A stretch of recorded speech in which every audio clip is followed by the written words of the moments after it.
Baik, selamat siang untuk kita semua. Terima kasih atas kesempatan yang telah diberikan kepada kelompok kami untuk mempresentasikan hasil diskusi kami tentang sejarah dan perkembangan arsitektur di Amerika. Sebelum masuk kepada materi, kami akan memperkenalkan diri kami masing-masing. Perkenalkan, nama saya Anselmus Rian Widodo, saya sebagai Ketua Koordinator. Perkenalkan, nama saya Maria Amelika Jaga. Perkenalkan, nama saya Dionysius Triadiagung. Perkenalkan, nama saya Alfredus Bonet. Perkenalkan, nama saya Felipo Alexander Odilejata. Perkenalkan, nama saya Retna Prebarani. Perkenalkan, nama saya Aulia Dewi Kapitan. Sekian perkenalan dari kelompok kami.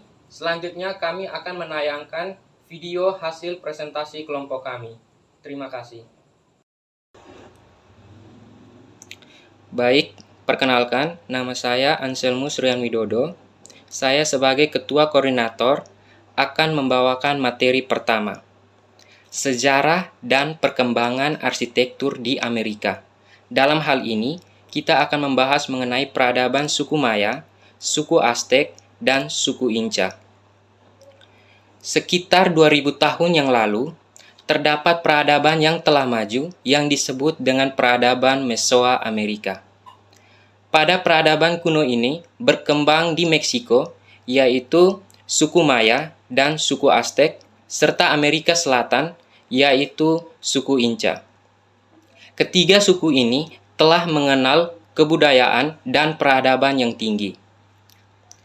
Budaya-budaya ini telah mengembangkan masyarakat yang kompleks, serta mencapai evolusi teknologi tingkat tinggi, serta membangun arsitektur monumental, dan menyumbangkan banyak kondisi dan konsep budaya. Pada poin pertama, kita akan membahas mengenai arsitektur suku Maya. Peradaban suku Maya bermula pada periode praklasik, yaitu sekitar tahun 250 Masehi sampai 900 Masehi. Suku Maya merupakan salah satu negeri yang terpadat dan berbudaya yang paling dinamis di dunia pada zaman keemasannya. Peradaban ini terletak di Amerika Tengah. Dalam kehidupan sosial, suku Maya telah mengenal sistem astronomi dan sistem pertanian, di mana hasil utama pertanian mereka adalah jagung. Suku Maya juga telah mengenal sistem irigasi dan kanal drainase, dan juga telah mengenal sistem tulisan, gambar, dan simbol atau glif, serta mampu untuk memprediksi pergerakan dari Venus. Dalam sistem kepercayaan, suku Maya memiliki sistem kepercayaan politeisme, yakni sistem kepercayaan ganda atau sistem kepercayaan yang mengakui akan adanya lebih dari satu Tuhan. Suku Maya sendiri merupakan suku yang sangat religius, namun mereka menganggap Dewa Matahari sebagai Tuhan yang paling tinggi, sehingga mereka mengenal prosesi pemujaan dan pengorbanan nyawa manusia, di mana Dewa Matahari harus meminum darah manusia dan memakan jantung manusia untuk menentukan kelangsungan hidup di dunia. Suku Maya juga memiliki banyak sekali karya-karya arsitektur. Salah satu karya arsitekturnya adalah Chichen Itza, yaitu berupa candi yang terbuat dari batu kapur dan memiliki 2 sumur alami yang merupakan tempat untuk menaruh persembahan mereka kepada Dewa Matahari. Penghormatan suku Maya kepada Dewa Matahari dapat juga diaplikasikan dengan menggunakan tangga yang terjal, dan juga skulptur atau patung yang diyakini dan dipercayai oleh suku Maya sendiri sebagai wujud dari dewa mereka sendiri. Selanjutnya, kita akan masuk pada materi struktur dasar arsitektur suku Maya, di mana materi ini akan dibawakan oleh Saudara Angel. Kepada Saudara Angel, saya persilakan. Baik, berikut saya akan menjelaskan mengenai struktur dasar dan style arsitektur dalam suku Maya. Yang pertama, struktur dasar. Dasar struktur Maya adalah Pondok Jerami, di mana pada saat itu sebagian besar penduduk suku Maya mendiami atau tinggal di pondok yang atapnya terbuat dari jerami. Dinding-dindingnya pun terbuat dari lumpur dan batu yang kemudian dilapisi dengan tiang-tiang kayu. Tiang-tiang kayu tersebut tingginya berkisar 2,2 meter. Nah, pada saat itu juga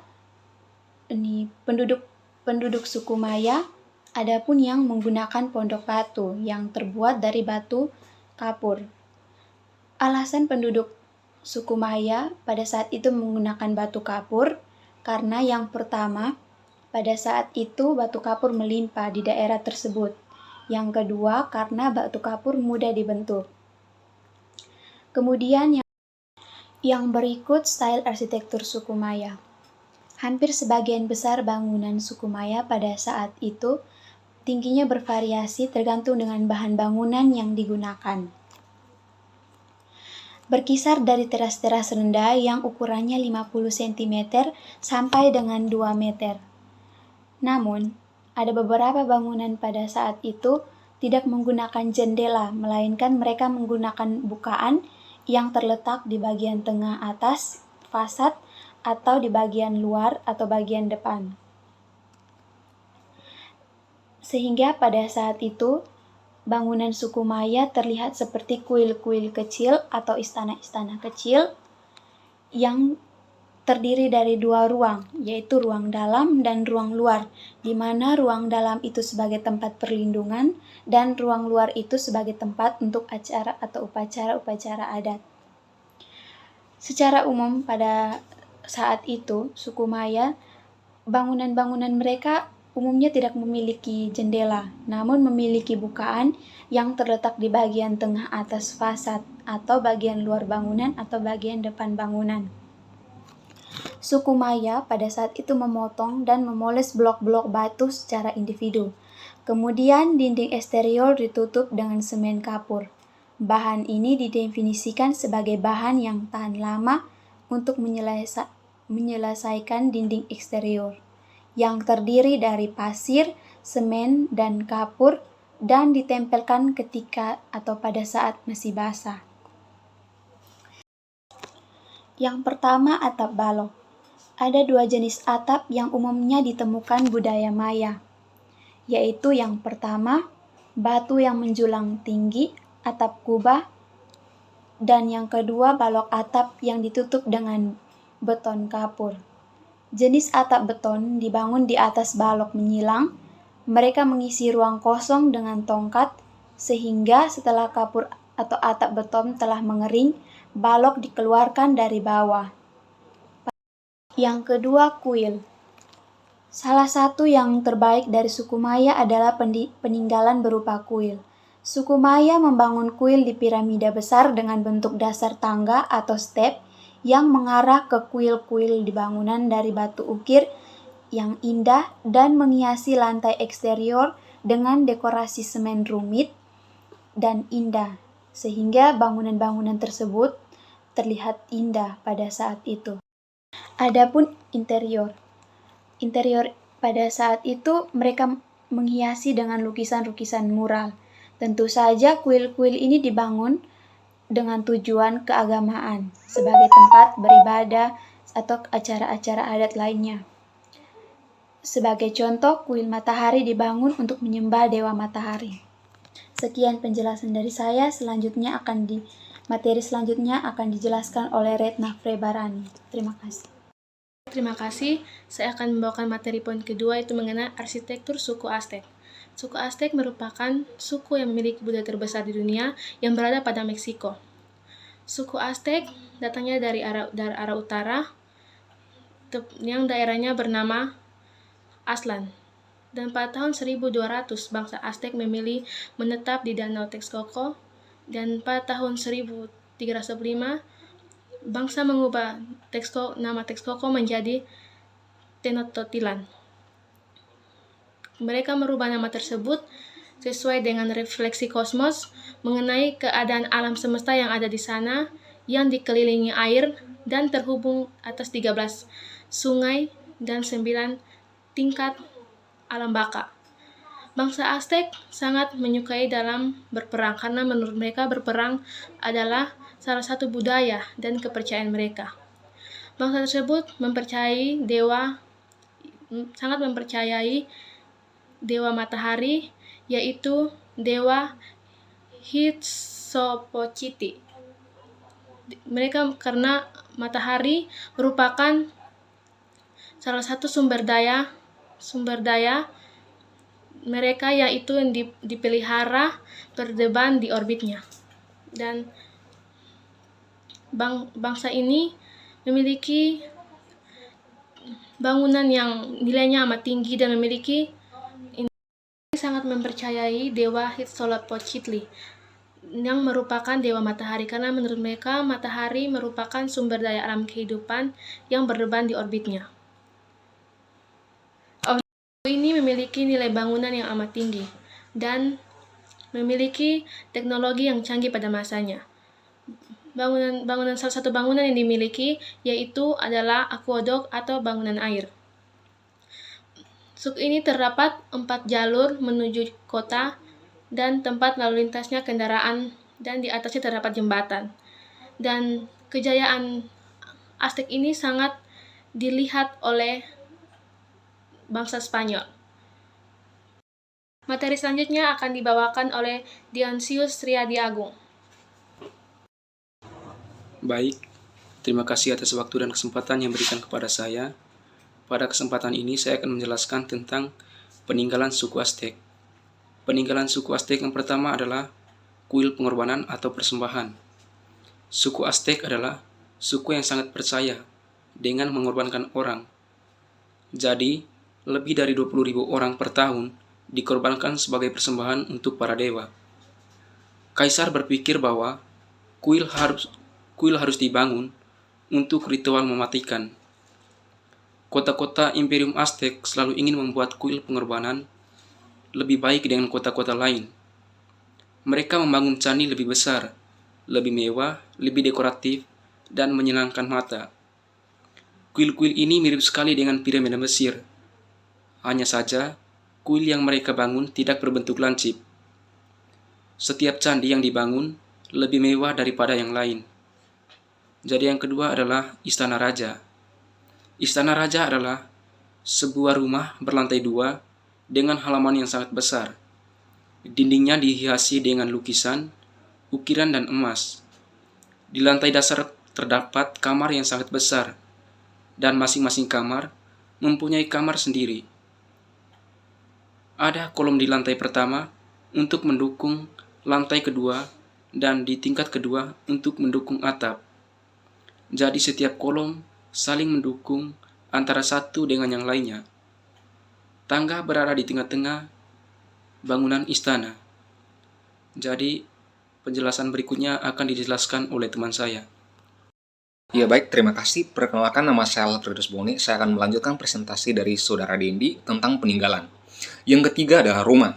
Terdapat 2 tipe rumah, yakni rumah petani dan rumah bangsawan. Satu-satunya yang membedakan antara rumah petani dan rumah bangsawan adalah ukuran dan dekorasinya yang jauh lebih rumit. Satu rumah untuk satu keluarga, terdiri dari 2 bangunan yang terpisah. Satunya adalah rumah utama dan yang satunya adalah ruang mandi uap. Terdapat dinding yang terdiri dari adob. Adob itu merupakan gabungan antara tanah dan air. Tanah dan air ini mendukung atap dari jerami. Atap jerami. Tidak ada bangunan yang terpisah, hanya ada satu ruangan besar yang dibagi menjadi 4 kawasan. Nah, yang pertama adalah kawasan kamar tidur. Nah, kamar tidur merupakan tempat untuk beristirahat atau tidur seluruh anggota keluarga. Dan yang kedua adalah tempat penyembahan. Nah, tempat penyembahan berisi patung kecil, patung kuil para dewa yang biasanya diletakkan di atas meja. Dan yang ketiga adalah dapur. Tentu dapur digunakan untuk menyiapkan makanan. Di dalam dapur itu terdapat logam yang digunakan untuk menggiling jagung, dan komal yang digunakan untuk memanggang makanan. Dan yang keempat adalah area untuk makan. Nah, area untuk makan digunakan untuk tempat makan seluruh anggota keluarga. Nah, bangunan yang kedua adalah ruang mandi uap. Ruang mandi uap menggunakan tempat api dan cerobong asap yang tepat berada di samping ruang mandi uap. Terima kasih. Baik, saya akan membawakan materi poin ketiga, yaitu arsitektur suku Inca. Arsitektur suku Inca dibagi menjadi beberapa bagian, yaitu yang pertama pertanian kerajaan, yang kedua wilayah kekuasaan, dan yang ketiga adalah kehidupan sosial. Pertanian kerajaan Inca terletak di Peru, tepatnya di sekitar Danau Titicaca dekat dengan pegunungan Andes. Pendirinya adalah Manco Copas pada tahun 500 Masehi. Yang kedua, wilayah kekuasaan. Wilayah kekuasaan kerajaan Inca berada di Bolivia, Chili, Brazil, dan Ekuador. Pendirinya adalah Raja Sinchirocha pada tahun 1105 Masehi, yang merupakan pemersatu dari bangsa Indian. Tiap wilayah diberikan hak otonomis yang RIS. Yang ketiga, kehidupan sosial. Bangsa Inca memiliki organisasi masyarakat yang teratur. Tiap-tiap wilayah memiliki 2 atau 3 wilayah administratif. Kekuasaan tertinggi suku Inca dipegang oleh seorang kaisar yang menyatakan bahwa dirinya keturunan dari Dewa Matahari Inti. Gelar yang dipakai suku Inca adalah Intipchori atau putra dari Dewa Matahari. Di bawahnya ada pejabat yang disebut dengan Apo sebagai penguasa di tiap-tiap wilayah bagian atau terdiri dari 4 wilayah. Di bawah Apo ada Taktorik yang menjadi penguasa di tiap-tiap provinsi. Materi selanjutnya akan dibawakan oleh rekan saya, Filippo Alexander Odile Jata. Baik, terima kasih. Saya akan melanjutkan materi dari teman saya, yaitu tentang kepercayaan suku Inca serta seni dalam arsitektur pada suku Inca. Dalam bidang religi, suku Inca mempercayai Dewa Matahari, di mana raja-raja memiliki hubungan genealogis atau asal-usul dari Dewa Matahari itu sendiri. Dewa Matahari juga memiliki pengaruh yang sangat besar bagi suku Inca, karena Dewa Matahari itu sendirilah yang menurunkan keluarga raja-raja suku Inca. Oleh karena itu, raja-raja yang masih memerintah dipandang sama dengan Dewa Matahari. Tidak diketahui pasti apakah bangsa Inca itu mengorbankan manusia seperti suku Aztec untuk menghormati Dewa Matahari. Tetapi di samping ini juga, bangsa Inca tetap menghormati para leluhurnya. Seni dalam arsitektur. Suku Inca memiliki ilmu pengetahuan yang sangat maju dan berkembang, tetapi masih belum bisa mengungguli ilmu pengetahuan di suku Aztec dan suku Maya. Seperti halnya suku Inca masih kurang dalam bidang matematika dan astronomi. Tetapi dari kekurangan suku Inca itu, suku Inca juga memiliki keunggulan dari suku Aztec dan suku Maya, yaitu suku Inca memiliki keunggulan pada ilmu dan seni bangunan. Baik, berdasarkan hasil presentasi kelompok kami, dapat disimpulkan bahwa arsitektur merupakan produk budaya manusia dalam bentuk bangunan yang digunakan sebagai tempat bernaung dan tempat berlindung dari cuaca dan alam yang mengancam. Dan di seluruh dunia pasti memiliki sejarah dan gaya arsitekturnya masing-masing. Salah satunya adalah arsitektur Amerika yang memiliki keunikannya sendiri. Peradaban arsitektur Amerika dimulai oleh beberapa suku yang ada di dalamnya, yaitu suku Maya, suku Aztec, dan suku Inca. Ketiga suku ini memiliki keunikannya masing-masing. Hal ini dapat dilihat dalam segi arsitektur. Suku Maya, suku Aztec, dan suku Inca memiliki persamaan dalam segi bahan bangunan dan candi. Hal ini dapat didasarkan pada kepercayaan politeisme, terutama Dewa Matahari. Jika ditinjau dari tata kota, suku Azteclah yang mempunyai tata kota yang lebih baik dan bersinergi dalam sistem ekonomi dan perdagangan. Sedangkan untuk arsitektur yang rumit, seperti sistem terasering dan sistem irigasi di atas pegunungan, suku Inca lah yang memiliki keahlian dalam bidang ini. Dalam hal ini dapat kita ketahui bahwa setiap suku-suku yang ada dalam Amerika memiliki keunikannya masing-masing. Sekian presentasi dari kelompok kami, saya ucapkan terima kasih.